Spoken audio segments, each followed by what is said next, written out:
શ્રી ગુજરાતીમાં આપ સૌનું ખૂબ ખૂબ સ્વાગત છે। નોરતા બગડશે। નવરાત્રીમાં ઉપવાસ દરમિયાન આ 5 લોકો ભૂલથી પણ ન પીવે નાળિયેર પાણી। જાણો કારણ। આજથી નવરાત્રીની શરૂઆત થઈ ગઈ છે। નવરાત્રીમાં ઘણા લોકો ઉપવાસ અનુષ્ઠાન કરતા હોય છે। જે લોકો ઉપવાસ કે ફળાહાર કરે છે તે લોકો હાઇડ્રેટ રહેવા માટે નારિયેળ પાણીનું સેવન પણ કરતા હોય છે।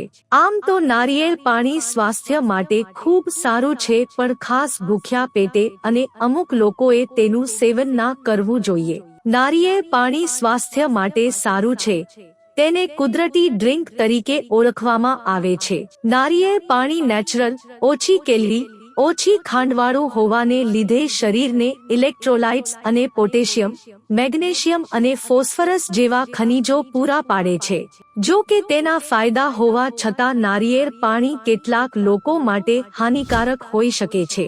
ઘણી એવી મેડિકલ કન્ડિશન છે કે જેમાં નારિયેળ પાણી પીવાની ભલામણ કરવામાં આવતી નથી। નવરાત્રી દરમિયાન ઉપવાસ કરનારા લોકો ખાસ કરીને નારિયેળ પાણીનું સેવન કરે છે, પરંતુ કેટલાક માટે તે હાનિકારક હોઈ શકે છે। કિડનીની સમસ્યામાં ટાળવું। નારિયેળ પાણીમાં પોટેશિયમ ભરપૂર માત્રામાં હોય છે। પોટેશિયમ એક ખનિજ છે જે શરીરના પ્રવાહી સંતુલન અને હૃદયના કાર્યમાં મહત્વપૂર્ણ ભૂમિકા ભજવે છે। જો કે કિડનીની સમસ્યા ધરાવતા લોકો માટે પોટેશિયમનું સેવન હાનિકારક હોઈ શકે છે। પોટેશિયમ હાઇપરકેલેમિયાનું કારણ બની શકે છે। તેથી જો તમને કિડનીની સમસ્યાઓ હોય તો નારિયેળ પાણી પીવાનું ટાળો અથવા તેને મર્યાદિત માત્રામાં પીવો। ડાયાબિટીસના દર્દીઓ। નારિયેળ પાણીમાં કુદરતી ખાંડ હોય છે। 200 મિલીલીટર નારિયેળ પાણી શરીરને આશરે 6 થી 7 ગ્રામ ખાંડ પૂરી પાડે છે। આ ખાંડનું પ્રમાણ સામાન્ય ફળોના પીણા કરતાં ઓછું હોય છે, પરંતુ તે ડાયાબિટીસના દર્દીઓ માટે હાનિકારક હોઈ શકે છે। તે લોહીમાં ગ્લુકોઝના સ્તરને નકારાત્મક અસર કરી શકે છે। તેથી ડાયાબિટીસના દર્દીઓ માટે બ્લડ સુગર સ્પાઇક્સ ટાળવા માટે નારિયેળ પાણીનું સેવન ટાળવું મહત્વપૂર્ણ છે। એલર્જીથી પીડાતા લોકો। ઘણા લોકો તેમના સંવેદનશીલ શરીરને કારણે એલર્જીનો ભોગ બને છે। આવા લોકોએ નારિયેળ પાણીનું સેવન કરતી વખતે સાવધાની રાખવી જોઈએ।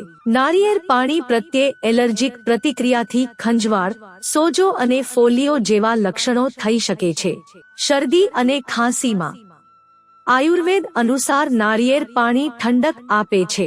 તેથી શરદી અને ફ્લૂથી પીડિત લોકોએ ઠંડીની ઋતુમાં નારિયેળ પાણી પીવાનું ટાળવું જોઈએ। આ સમસ્યાને વધુ ખરાબ કરી શકે છે। હાઈ બ્લડ પ્રેશરની સમસ્યામાં। પોટેશિયમની માત્રાને કારણે નારિયેળ પાણી હાઈ બ્લડ પ્રેશર ઘટાડવામાં અસરકારક સાબિત થઈ શકે છે। જો કોઈ વ્યક્તિ બ્લડ પ્રેશર ઘટાડતી દવાઓ લેતું હોય તો નારિયેળ પાણી તેમના શરીર પર પ્રતિકૂળ અસર કરી શકે છે।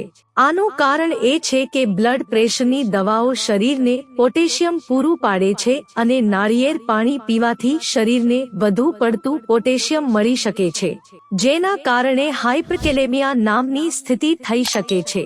લક્ષણોમાં ચક્કર, ઉલટી, છાતીમાં દુખાવો અને સ્નાયુઓની નબળાઈનો સમાવેશ થાય છે। મિત્રો, જો તમને વિડિયો પસંદ આવ્યો હોય તો લાઈક કરો, શેર કરો અને અમારી ચેનલને સબસ્ક્રાઇબ કરશો, જેથી તમને આવા નવા વિડિયોની નોટિફિકેશન મળતી રહે અને તમારો જીવન સુખી અને સરળ બની જશે। વિડિયો જોવા બદલ તમારો ખૂબ ખૂબ આભાર।